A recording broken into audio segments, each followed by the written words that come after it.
You know, when you're passionate about something, you know, when people can't get up in the morning and they can't get out of bed, I'm going to tell you why. Because they can predict the feeling of everything that's going to happen in their life. And their body's resigned to the familiar. It says, oh, another mundane day.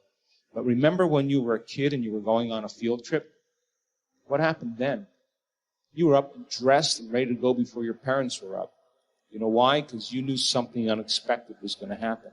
That's how we should live our lives. Waking up with the understanding to expect the unexpected, and something unusual should happen in our life as a result of our efforts. And it's just those beginning moments where it begins to happen that we begin to prove to ourselves how powerful we really are.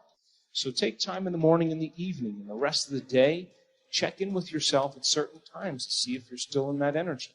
And if you're not, excuse yourself for a second, raise your energy, and step back into your life. Keep doing that over and over again. You'll become less frustrated, less impatient, less judgmental. It'll just become something of the past, and you'll be someone else.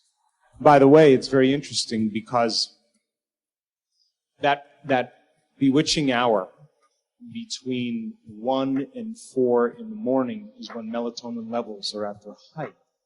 And that is that verge of the mystical. That's when our brain waves are in alpha. We're in that creative state. And even in theta, we're in that. We're actually piercing the veil where we're actually in contact with more information because they're too tired for your analytical mind to really care. The analytical mind just finally gives up, and you just get past that hump, and all of a sudden you get a second wind. A lot of my friends that are musicians and artists, they love that evening time. That's the time they create. And me, I like to wake up when everybody's asleep at 4 in the morning or 4:30 in the morning. It's quiet, and I can start my day really fresh. That's just me personally. But it's the same principle. You wake up in the morning, you go to bed at night, your brain waves are changing, your brain chemistry changes. The door between the conscious mind and the subconscious mind is wide open. I think that in order for us to truly change, we have to get beyond ourselves. And that is one of the arts of transformation. And with the moment we are completely in the present moment, we cannot be running a program. It turns out, coincidentally, when we're truly in the present moment, all possibilities in the quantum field exist in the eternal now. So when we're truly present and we take our attention off our body, off of people in our lives, off of things, off of places, and even time, that's the moment, as I said today, we become pure consciousness. That's the moment now we are no longer playing by the laws of Newtonian physics. That's the moment we no longer have our attention invested in this three-dimensional reality. And where we place our attention is where we place our energy. So then the moment we become no body, no one, no thing, no where, and no time, that's the moment we get beyond ourselves. It is that act of being in the present moment that allows us to see new possibilities that we could never see from the place where we are stuck in our own programs of personality. The act of doing that, as Bruce said, is a skill, and it requires feedback. Feedback happens in a couple ways. One way you get feedback is to begin to measure the changes you see in your life. Another way is that you feel differently. Another way is that the voice in your head goes away. It's telling you can, it's too hard, you'll never change. This process, if it was easy, everybody would be doing it. And yet we are piercing a veil where people are waking up and they're beginning to take their power back. We already innately know how to do this.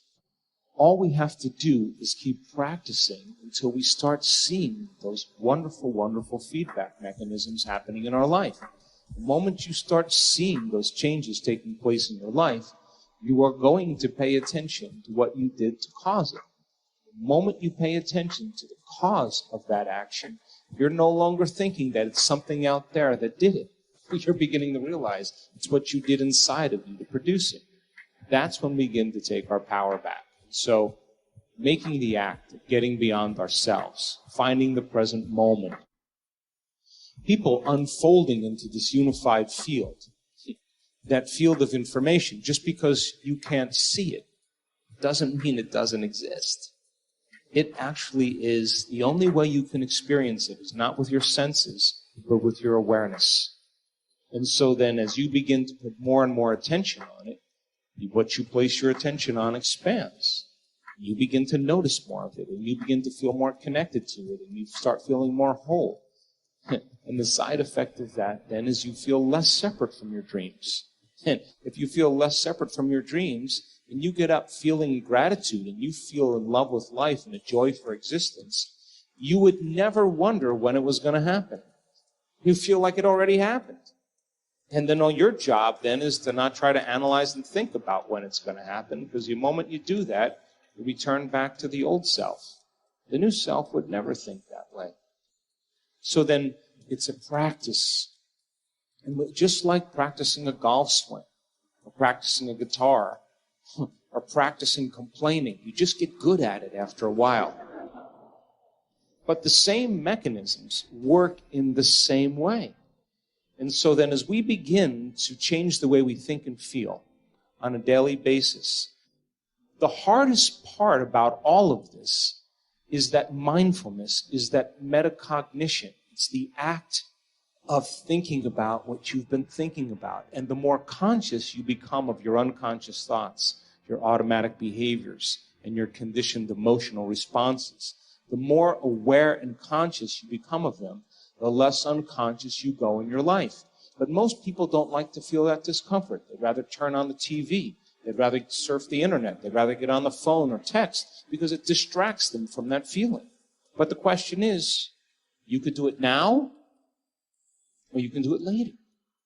And so finally, people are waking up to say, hey, I'm not going to wait for that moment. Every day I'm going to start to become a scientist in my life and to measure the effects of immediate cause. And it's just the process of doing it, where things begin to fall away in your life and new opportunities begin to show up, and you start making those correlations and connections. The empowerment that you feel increases your belief in possibility. And when you begin to increase your belief in possibility, you trust in the unknown. Can't trust in the unknown when you're living in survival. The unknown is a scary place in survival. We are conditioned to run from something that's unknown. But yet, when you are truly in that elegant state, your heart is open, your mind is clear, and your brain is coherent, the unknown becomes an adventure. And now we have to lay down the very thing we used our whole life to get what we want for something greater to occur. And that means that we don't have to go and get it. If we truly change our energy, we draw the experience to us. And now that's when it gets fun.